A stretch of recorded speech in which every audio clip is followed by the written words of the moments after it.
दिवंगत सुशांत सिंह राजपूत की ex girlfriend और एक्ट्रेस अंकिता लोखंडे ने सुशांत मामले में किया एक चौंका देने वाला खुलासा। सुशांत की गर्लफ्रेंड रिया चक्रवर्ती इस केस में कैसे इन्वॉल्व है, इस पर एक बड़ी बात बताई। क्या जल्द इस केस का सच सामने आने वाला है? रिपोर्ट्स के मुताबिक अंकिता लोखंडे ने बिहार पुलिस को रिया चक्रवर्ती से जुड़ी इम्पोर्टेंट बातें बताई है। सामने आ रही रिपोर्ट्स की माने तो अंकिता लोखंडे ने बिहार पुलिस के सामने खुलासा किया है कि सुशांत सिंह राजपूत रिया चक्रवर्ती के साथ रिश्ते में खुश नहीं थे। वो इस रिश्ते से बाहर निकलना चाहते थे क्योंकि रिया उन्हें टॉर्चर कर रही थी। अंकिता लोखंडे ने बिहार पुलिस को बताया कि उनकी डेब्यू फिल्म के वक्त सुशांत सिंह राजपूत ने उन्हें बधाई देने के लिए मैसेज किया था। इस बातचीत के वक्त सुशांत सिंह राजपूत इमोशनल हो गए थे और अंकिता के पूछने पर उन्होंने ये बातें कही थी। सुशांत सिंह राजपूत के पिता के सिंह ने रिया चक्रवर्ती और उनके परिवार के खिलाफ एफआईआर दर्ज करवाते हुए रिया पर कई गंभीर आरोप लगाए हैं। बिहार पुलिस रिया चक्रवर्ती के मुंबई वाले घर पहुंची तो वो वहां से गायब मिली थी। वहीं रिया ने सबसे महंगे वकील सतीश मान शिंदे को हायर कर लिया है। सतीश मान शिंदे सलमान खान और संजय दत्त के वकील रह चुके हैं। खबर ये भी वायरल हुई कि रिया के वकील सतीश मान शिंदे ने सुप्रीम कोर्ट में एक याचिका दर्ज कराई है। इसमें कहा गया है कि सुशांत सिंह राजपूत केस की जांच को मुंबई ट्रांसफर कराया जाए क्योंकि मुंबई में ही उनके केस की जांच पेंडिंग है। ऐसा वो क्यों करवा रही है?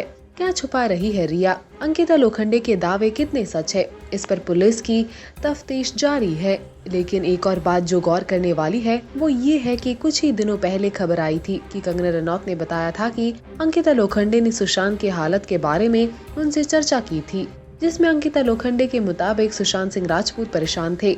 As per reports, Kangana Ranaut ने कहा है कि सुशांत सिंह राजपूत की एक्स गर्लफ्रेंड अंकिता लोखंडे ने उन्हें बताया था कि सुशांत को किस तरह से परेशान किया गया था। सुशांत के खिलाफ न केवल लोगों ने ग्रुपिज्म की थी बल्कि उनके खिलाफ नेगेटिव खबरें भी फैलाई थी। टाइम्स ऑफ इंडिया से बात करते हुए कंगना रनौत ने बताया है कि जब मैंने अंकिता से बात की तो उसने मुझे शुरुआत से पूरी कहानी बताई। उसने मुझे बताया कि सुशांत को किस तरह से अलग कर दिया गया था जिसको वो हैंडल नहीं कर पाए।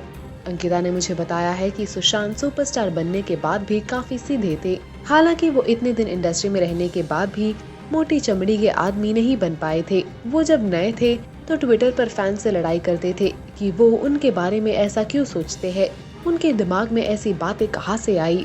वो लोगों को बताते थे कि वो वैसे इंसान नहीं है जैसा उनके बारे में बताया जा रहा है। उनके खिलाफ कई ऐसी बातें फैलाई गई जिनसे वो परेशान हो गए थे। वो ये एक्सेप्ट ही नहीं कर पाए कि लोग उनके बारे में ऐसा सोचते हैं। अंकिता ने मुझे बताया कि खराब पीआर, गुटबाजी और पब्लिक में होने वाली बेइज्जती को सुशांत एक्सेप्ट ही नहीं कर पाए। वो इन सब चीजों से बहुत परेशान हो चुके थे। सुशांत गॉसिप और गुटबाजी से दूर रहकर अपने काम में मन लगाते थे। हम जैसे लोग जब इंडस्ट्री में आते हैं तो बॉलीवुड के बड़े बड़े लोगों का ध्यान आकर्षित करना चाहते हैं। सुशांत भी बॉलीवुड फिल्म इंडस्ट्री के लोगों के बीच अपनी जगह बनाना चाहते थे।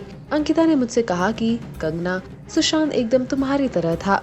वो बुद्धिमान था और केवल अपने काम में मन लगाता था। एक अंतर जो तुम दोनों में था वो ये कि सुशांत बॉलीवुड के लोगों में जगह बनाना चाहता था और तुम इन चीजों से ऊपर उठ चुकी हो। ये सब जानकर आपके क्या रिएक्शंस है? पोस्ट करिए अपने कमेंट्स।